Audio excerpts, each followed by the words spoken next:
ҷавононро аз ифротшавӣ боз медорад. Будани барнома ҷавонии давраи шавқу шӯр аст. Як касе бо нӯшидани оби бисёр хунук ифротӣ шудааст. Барои чӣ? Барои он ки аслан дуруст нест. Рисолати ҳар як инсон зиндагӣ кардан аст ва чӣ тавр зиндагӣ кардан ба худи ӯ вобаста аст. пас аз ифротшавӣ ва бо ҳаёти солиму осоишта бимонем. Ассалому алайкум. имрӯза ҳамсуҳбати мо ҳастанд номзади илмҳои сиёсӣ Шералӣ Ризоён. Ассалому алайкум. Ва алайкум салом, зинда бошед. як мисоли мушаххасе гӯед ки ба фикри шумо ҷавононро аз ифротшавӣ боз медорад. Яке аз роҳҳои асосии аз ифротшавӣ боз доштани ҷавонон ин доштани барномаи худи аст. вақте ки инсон барои зиндагии худаш ҳадаф дорад, ӯ кӯшиш мекунад ки барои расидан ба ин ҳадаф тамоми тавонмандиҳои фикрию физикии худашро сарф кунад. аз ин дидгоҳ будани барнома, ба виҷа барномае ки тавонад инсонро ба саодат расонад, ин чиз бисёр муҳим аст. чунки ҷавонӣ давраи шавқу шӯр аст ва аз ин ҳисоб доштани ҳадафҳои баланд дар зиндагӣ, доштани орзуҳои бисёр бузург инсонро метавонад хеле ва хеле ҳадафманд созад. ва ҳамин чиз метавонад барои як навъе аз ифротшавӣ ҷавононро боз дорад. вале ин ҳам ба истилоҳ нӯшдору нест. чунки мо мебинем ки ифротшавии ҷавонон ва умуман ифротшавии шаҳрвандон ҳам дар Тоҷикистон ва ҳам берун аз қаламрави кишвари мо бо сабабу омилҳои мухталиф ба вуҷуд меояд. дар баъзе ҳолат ин сабабу омилҳо ба ҳамдигар на танҳо мувофиқ нестанд, балки онҳо дар мухолифат ба якдигар қарор доранд. агар як касе ба истилоҳи агар омиёна гирем, як касе бо нӯшидани оби бисёр хунук ифротӣ шудааст, дигаре бо нӯшидани чойи гарм, дигаре бо нӯшидани обе ки дар ҳарораташ мисли ҳарорати хона аст. аз ин ҳисоб ман гумон мекунам ки фақат ҳадафманд будани ҷавонон дар зиндагӣ, доштани орзуҳои бузург ва рафтан ба ин орзуҳо ҷавононро метавонад ҳам аз ифротшавӣ ва ҳам аз дигар падидаҳои номатлуб боз дорад. мегӯянд асосан ҷавонон ба ин роҳ шомил мешаванд. шумо чӣ ақида доред? пажӯҳишҳо ҳам дар Тоҷикистон ва ҳам берун аз кишвари мо нишон медиҳанд ки гурӯҳҳои хоси осебпазир ба ифротшавӣ нест. ҳар як табақа новобаста аз сину сол метавонад ифротӣ шавад. вале бинобар сабаби он ки ҷавонон дар камолот, дар авҷи шаклгирии ҷаҳонбинии андеша ва умуман кори ояндаи худ ҳастанд, аз ҳамин ҳолат на танҳо гурӯҳҳои ифротӣ, балки дигар гурӯҳҳои ҷинояткор сӯъистифода мекунанд. азбас ки ҷавонон як гурӯҳи калони иҷтимоии хеле фаъол ҳастанд, барои онҳо зуд ба ҳама чӣ расидан хос аст. ҳам соҳиби сарват шудан, ҳам соҳиби ному ё чизи дигар шудан, онҳо мехоҳанд ба ҳама чиз зуд расанд. ва ин як хостаҳои ҷавонӣ аст. аз ҳамин ҳисоб бештар мутаассифона ҷавонон ба ин роҳ мераванд. вале бояд гӯем ки бори дигар ки ягон гурӯҳи хоси осебпазир ба ифротшавӣ нест. ҳамаи гурӯҳҳо нисбат ба таблиғоти экстремистӣ як навъ осебпазирӣ доранд. ташаккур. роҳҳои ифротишавӣ хеле зиёд ҳастанд ва аммо чӣ гуна роҳҳо метавонанд ба фикри шумо шахсро аз ифротишавӣ боз доранд? аввал бояд маълум кард ки имрӯз гурӯҳҳои экстремистӣ бо кадом роҳ ба сафи худ мардумро ҷалб мекунанд. ин пеш аз ҳама бо роҳи таблиғот аст, таблиғоти онлайнӣ.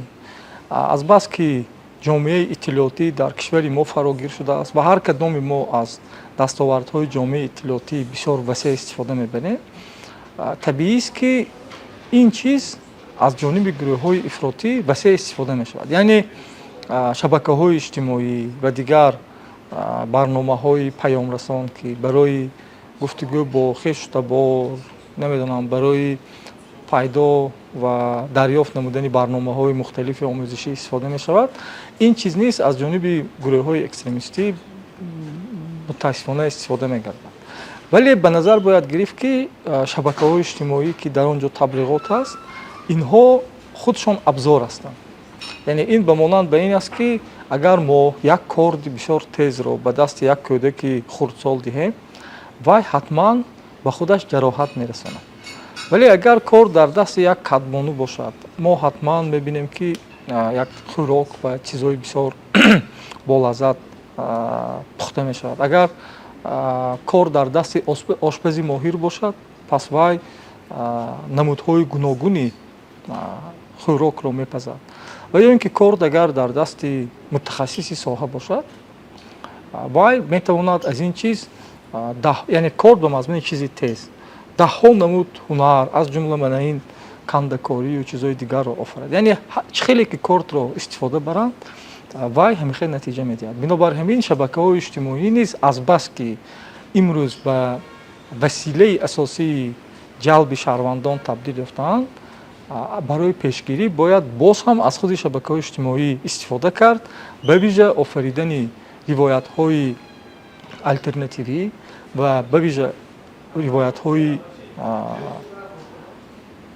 мусбат бисёр бисёр муҳиманд, то дар баробари таблиғоти андешаҳои экстремистие ки дар фазои иттилоотӣ мо мебинем, баъзе унсурҳои созанда низ бошанд, баъзе ҷойгузинҳо барои рушду пешрафти ҷавонон бояд пешкаш шаванд.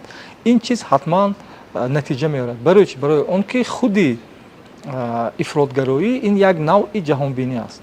бо ҷаҳонбинӣ танҳо бо офаридан ё пешкаш кардани ҷаҳонбинии ҷойгузинӣ метавон мубориза кард. аз ҳамин ҳисоб агар ҳамин василаҳо истифода шаванд, агар абзорҳои ё ин ки ниҳодҳои пешгирикунанда, ба вижа ниҳодҳои ҷомеаи шаҳрвандӣ аз шабакаҳои иҷтимоӣ на барои сохтани продуктҳо аз рӯи грант ки баъди ба итмом расиданаш баъди як ҳафта дигар ҳеҷ кас ба хотир намеорад, балки барои дарозмуддат продуктҳо ё контенти бисёр қавиро офаранд, ин чиз ҳатман барои пешгирӣ кардан ва барои офаридани ҷаҳонбинии ҷойгузинӣ низ сабаб мешавад. ташаккур.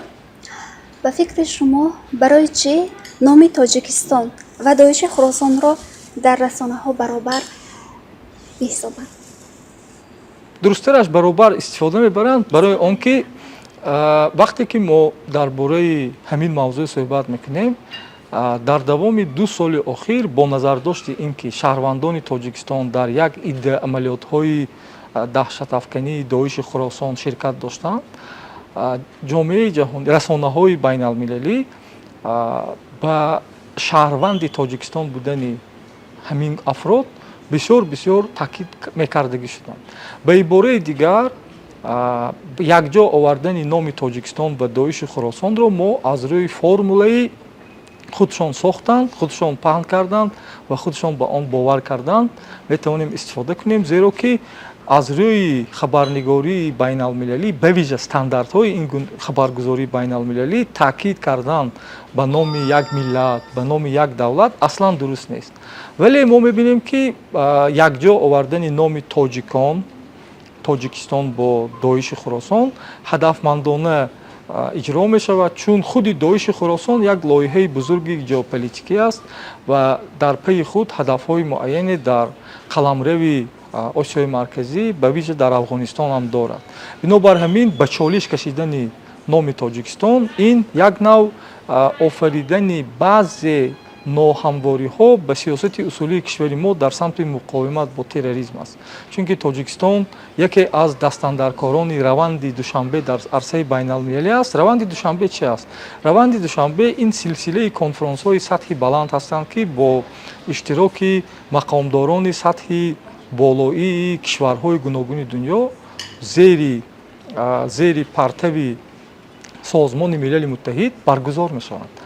ва муҳтавои конференсҳои раванди душанбе ки мо аз соли 2016 то ба имрӯз 3 чунин конференс дар пойтахти кишвари мо гузашт, мебинем ки он ба мавзӯъҳои бисёр актуалии муқовимат ба экстремизм, ба вижа ба маблағгузории экстремизм равона шудааст. бинобар ҳамин ин падида як падидаи бисёр манфӣ аст. вале ба ин ба назар бояд гирифт ки шояд аввалин кишваре ки манфиатдор набошад ки шаҳрвандонаш ба ин чиз даст зананд, ин Тоҷикистон аст. Ва тоҷикон ҳаргиз бо амалҳои даҳшатафканӣ дар арсаи байналмилалӣ дар тӯли таърихи худ машҳур набуданд. Мардуми мо бо фарҳанг, бо дониш, бо кишваркушоӣ машҳур буд ва албатта ин чиз низ як давраи гузаранда аст.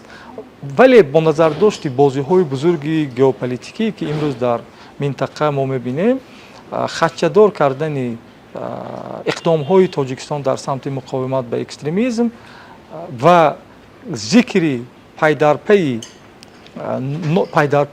шаҳрванди Тоҷикистон будан, тоҷик будан ё зодаи Тоҷикистон будан ба ҳамин ҳисоб аст. Ва агар шумо хоҳед ки мисолҳои муайян бошад, пас бинед ки дар ҳамаи он даврае ки амалиётҳои террористӣ дар саросари дунё гузашт, шаҳрвандони кишварҳои гуногун ба ин кор даст зада буданд. Лекин мо дар расонаҳо таъкид ба шаҳрванди куҷо будани ин афроди даҳшатафканро намебинем. Вале агар худое накарда ягон шаҳрванди гумроҳшудаи мо ба ин чиз даст занад, таъкид ба таъкид шаҳрванд ё зодаи Тоҷикистон будан зикр мешавад, ки ин ба назари ман ба стандартҳои хабарнигории байналмилалӣ на танҳо мувофиқат намекунад, балки мухолифат низ дорад. Ташаккур. Шумо ҳамчун мутахассис чӣ назар доред ба ҳамин ақидаҳое ки ё ба ҳамин гӯем дасткориҳое ки мекунанд дар шабакаҳои иҷтимоӣ дар мавриди нисбат додан тоҷиконро ба террорист ё ки ба экстремист? Мо гуфтем ку ин ба назари ман як идомаи бозиҳои геополитикӣ аст ки аз ин чиз паёмҳои равшани онро мо дар изҳоротҳои ҷонибҳои муайян шурӯъ аз моҳи декабри соли гузашта дида будем. Ҳамчунин ҷонибҳое ҳастанд ки мехоҳанд худро як нав бачаҳои хуб баҳогузорӣ кунанд, ё муаррифӣ кунанд, гӯянд ки мо бад ҳастем, вале аз мо низ бадтарҳо ҳастанд. Ин пеш аз ҳама ба назари ман пайванд додани номи Тоҷикистон бо Доиши Хӯросон пеш аз ҳама ба он барномаҳо ва кампайни иттилоотие ки аз ҷониби ҳаракати Толибон роҳандозӣ шудааст, пеш аз ҳама ба ҳамин чиз бастагӣ дорад. Чунки маҳз роҳбарони имрӯзаи Толибон ки ҳукуматро дар Афғонистон ғасб карданд, онҳо бештар манфиатдори пайванд додани номи Доиш Хӯросон бо тоҷикон ва шаҳрвандони Тоҷикистон ва худи Тоҷикистон манфиатҳои муайян доранд, ки ба назари ман ин як баҳси бисёр ҷудо аст. Таҷрибаи пешгирии ифротишавӣ бештар дар кадом кишварҳо рушд ёфтааст ба фикри шумо? Нигоҳ кунед, ҳар кишвар ки бо ин падида рӯбарӯ шуд, барои худаш як таҷрибаҳои хос дорад. Гуфта наметавонем ки таҷрибаи як кишвар ё гурӯҳи кишварҳо бисёр муваффақона будааст. Чунки агар дар бахше он муваффақ бошад, дар бахши дигар он тамоман натиҷаҳои баръакс додааст. Масалан, Фаронса барои ба ҳаёти осоишта баргардондани ифротиҳои собиқ барномаи бисёр дарозмуддат таҳия кард ва онро татбиқ намуд. Вале натиҷаҳои ин барнома комилан баръакс буданд. Яъне он чизе ки пешбинӣ мешуд ки ба даст оварда шавад, ин чиз нест. Вале ман гумон мекунам ки кишвари мо дар паҳнои собиқ шӯравӣ яке аз таҷрибаҳои муваффақ дорад. Он чизое ки мо дар кишвар дорем, дар дигар мамлакатҳои ҳамсоя ин чиз ба назар намерасад. Нигоҳ кунед ки ҳанӯз даврае ки қудрат Доиш дар авҷи қудрат буд, соли 2014 дар кишвари мо тағйироту иловаҳо ба кодекси ҷиноятӣ ворид гардиданд, ки мувофиқи он нафаре ки холисан аз ин чиз даст мекашад ва исбот мекунад ки дар амалиёти ҷангӣ иштирок накардааст, аз ҷониби мақомоти давлатӣ баъди санҷидан авф мешавад. аксари кишварҳои дигар вақте ки шаҳрвандонашон ба сафи ҳаракатҳои экстремистӣ шомил мешаванд, онҳоро аз шаҳрвандӣ берун мекунанд. Вале дар кишвари мо ин таҷриба ҳаргиз набудааст, балки кишвари мо кӯшиш дорад ки тамоми шаҳрвандонаш ки бо ин ҷурм дар пайгард қарор доранд, онҳоро ба ватан орад ва онҳоро дар мувофиқи қонунгузории миллии Тоҷикистон онҳоро аз озодӣ маҳрум кунад. Барои чӣ чунин аст? Барои он ки давлати мо аз аввалин кишварҳои Иттиҳоди Шӯравӣ буд ки умуман бо мушкилоти терроризм ва экстремизм дар давраи ҷанги шаҳрвандӣ дасту панҷа нарм кард. Ва мо хеле хуб медонем ки ҳамаи онҳое ки зодаи Тоҷикистон ҳастанд ё волидайни онҳо зодаи Тоҷикистон ҳастанд, вақте ки дар зери таъсири андешаҳои экстремистӣ мемонанд, вақте ки ба воя расиданд, ҳатман таҳдиди асосиро ба кишвари худ мекунанд.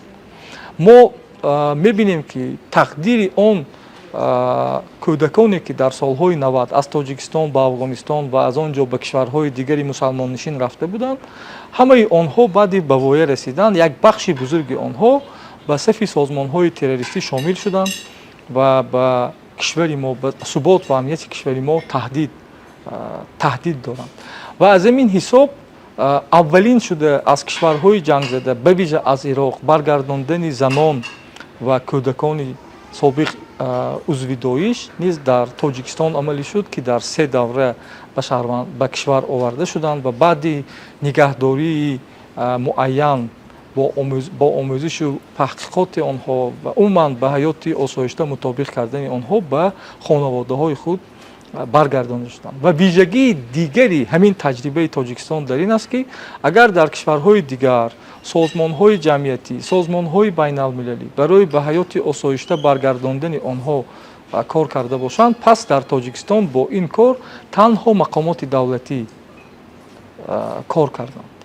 Ва ин ҳолат низ барои он буд ки ному насаби ин одамон барои доираи ками мардум ошноӣ дошта бошад, чун агар воқеан ислоҳ шуданду ба воя расиданд, нисбат ба онҳо ягон намуди стигма ё як чизи зери бо даст нишон додан ва чизи дигар ба вуҷуд набиёяд. Бинобар ҳамин давлати мо бо вуҷуди маҳдуд будани имкониятҳои иҷтимоӣ ва иқтисодияш тамоми кӯшишро кард ки бо имконоти мавҷудаи худаш ки аз тарафи вазорати маориф, вазорати тандурустӣ буд, ин чизро амалӣ кунад. Ташаккур. Зинда бошед. Чӣ хеле ки гуфтед, ифротишудагонро ислоҳӣ ҳаст, яъне ки ҳаст ба фикрам? 3 намуди ифротиҳо ҳастанд. Ифротиҳои аввал, гурӯҳи аввал онҳое ки аз рӯи шавқу ҳавас, аз рӯи надонистан ба ин чиз рафтанд, вале андешаи онҳо заҳролуд нашудааст. Имкони бозгардонидани чунин нафарон ҳаст. Нафарони дуввум онҳое ҳастанд ки пеш аз ҳама қурбонии ҳаракатҳои экстремистӣ ҳастанд, яъне падарашон ба ин чиз рафтааст ё ҳамсарашон рафтааст. Худи онҳо ба чунин ақидаҳо нестанд, зеҳни онҳо, андешаи онҳо заҳролуд нашудааст ва инҳоро низ имкони бозгардонидан ҳаст. Табақаи сеюм ё гурӯҳи сеюм онҳое ҳастанд ки аллакай мағзашон заҳролуд шудааст. Ин гуна табақа, ин гурӯҳ ҳеҷ вақт ислоҳ намешавад.